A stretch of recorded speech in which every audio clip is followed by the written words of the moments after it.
Hello, Leslie. What are you doing right now? I have a day off today, so I'm currently at the hospital. Is something the matter? You're not working? My, how lucky to get a day off in the middle of the week, while Kennedy's still working, no less. Aren't you at least a little bit ashamed? I'm working hard every other day, Mrs. Roberts. What can I do for you? Neither you nor Kennedy have been coming over to visit us these days. Mind telling me what's up with that? We don't get many chances to visit, and recently we've both gotten busier with our jobs, work piling on and all. That's just an excuse, isn't it? It's not, I assure you.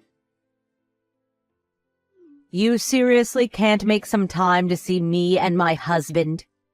See, this is exactly why I despise women near 40 without any children. It's like you don't feel responsible. You're just saying work this and work that when you're just running, aren't you? Anyone would agree that load of BS is just a good excuse to explain why you don't have children. But it's not like that at all, you see. It brings me sadness that you would think that way, but we will visit you whenever we can, I promise. And when would that be, precisely? You do have your day off today. You get over here right this instant. Right this instant? I'm still at the hospital, Mrs. Roberts. In addition, it does take about an hour and a half to get to where you live. I also have some other plans later on in the day, so I'm afraid today will be difficult. Ugh, excuses again? These are not excuses, Mrs. Roberts. I wonder how we can live together if this keeps up. What? We don't have any plans to live together, Mrs. Roberts. Give it some time, and you won't be able to say that sentence anymore. What do you mean? You see, dear, we've decided to reform our entire house. Oh, is that so? I didn't know about that. It's going to be a big project, and the house will be bigger when it's done. Aren't you excited? Yes, I'm very excited. When will the reforming start? We're still discussing that, but once the construction's finished, I thought we could live together. Oh, what? It's scheduled to finish sometime next year, so you'll have plenty of time to get ready, right? Mrs. Roberts, could you refrain from deciding stuff for us, if you please? Like I said, we don't have plans to live with you. Not to mention the fact that our jobs are so far away from your home. Kennedy can commute to work by car, and you can just quit your own job. You aren't doing much of anything in any case. A businesswoman approaching 40. Ugh, what a cliché. I have no intention of quitting, Mrs. Roberts. It's a technical job, after all. I get guaranteed leave, so I have no wishes to stop working just because I have days off. That's irrelevant, my dear Leslie. You and Kennedy are coming to live with us, and that's final. That will only make things worse for us, Mrs. Roberts. Plus, doesn't Miss Olivia live with you at home? You already have a younger adult living with you. Isn't that enough? For now, sure. What? Is Miss Olivia going to move out or something? What are you on about? She's not going anywhere. That girl's coming with us when we move. But in the event something happens to us, you're going to take care of her after all, so without you living under the same roof, it's rather inconvenient, wouldn't you agree? What exactly are you saying, Mrs. Roberts? Huh? We are going to take care of Miss Olivia? But of course you are. Kennedy is Olivia's only brother, and they have to support each other, wouldn't you agree? I doubt that's what Kennedy would want, Mrs. Roberts. And I think you know about this. Kennedy doesn't particularly like his sister. Oh, that's only superficial nonsense. Either that or he's just saying that it's you he's talking to. They are family, no doubt about that, and they must help each other out. Forgive me, but I beg to differ. But in any case, we already have so much on our own plate, we can't help Miss Olivia in any way. She's not even working, despite all of her credit card loans. There's no way we can help her. That's exactly what family's for, Leslie. Olivia's your sister too now, isn't she? I'm sorry, but I've never thought of her as my sister. The heck? Then what was she in your eyes this whole time? Only that there's someone else living in your house. We've only met like twice since Kennedy and I got married. And she spends most of her time secluded in her room, doesn't she? That girl's a hard-working academic. Her room's filled to the brim with books. Unlike you, an unintelligent, broke woman, she reads her time away. I read books too, Mrs. Roberts. The only difference is that I can only buy books I can afford with everything else. Oh, shut the hell up. You're going to live with us very soon, so I suggest you get comfortable with Olivia. Mrs. Roberts, I'm going to be clear here. We're not going to live with you. And during the reforming, my husband and I are going to visit other relatives. I see.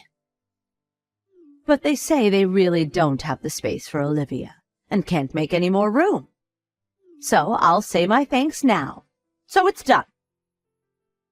Wait, what? Don't tell me you're entrusting us with her. Is that such a bad thing? It's just not possible. We can't take care of that kind of dead weight. Why, aren't you a cruel human being? Choose your words wisely before you say them. What do you mean by dead weight? I think I can speak for your other relatives when I say so, but it will only be a huge bother for Kennedy and I, so let's put a pin in this. It's already settled, and Olivia's getting ready under the pretense she's moving in with you. She'll head over next month, or maybe the next. Take good care of her. Are you not understanding what I'm saying? We don't have the space for her books, assuming she brings any. When it's finished, the house will become Olivia's dream home, you know, and you'll be living in it too. Maybe you should ask her for the arrangements. What? Her dream home? The second floor will pretty much be her study, you see. We're planning to install a lot of bookcases. And how do you propose Kennedy and I live there with those plans in mind? Let's live happily together on the first floor. We'll install a private bathroom for Olivia, too. This is unbelievable. You're really going to let your own daughter live out her life as a recluse? It's Olivia's life. She decides how to live it. She's our adorable daughter, after all.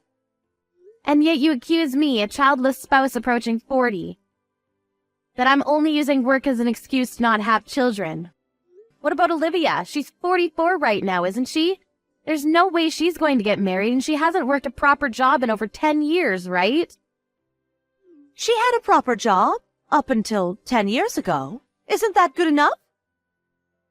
And I never told you the reason why I'm at the hospital. I'm actually expecting a baby. What? Really? I was going to tell you after I had a proper examination. It's a shame it turned out this way.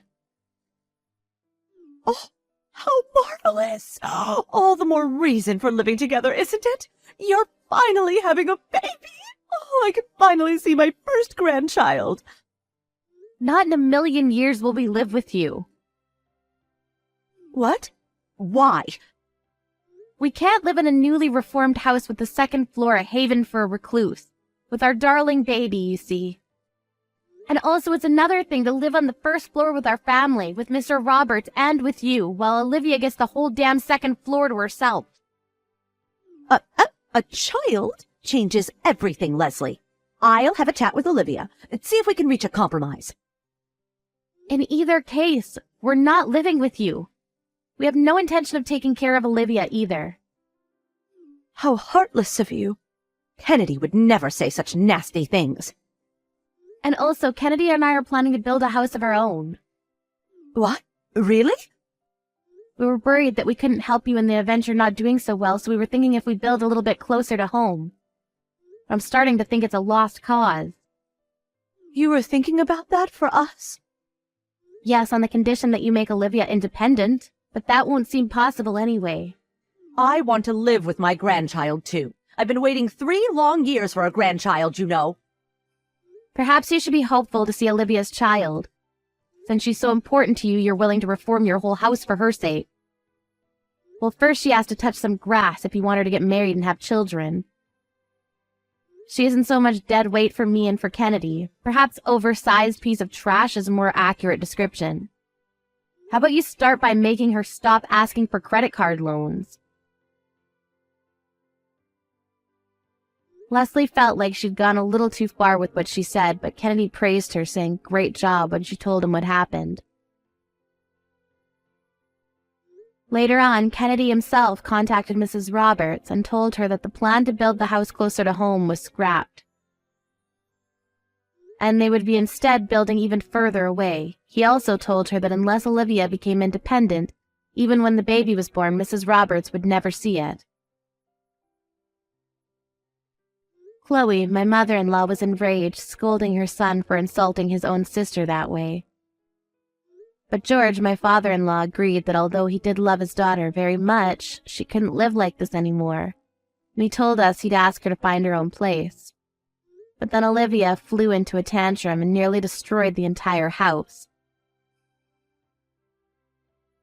The police had to get involved to stop her. Now Leslie and Kennedy are apparently searching for ways to cut ties with Olivia.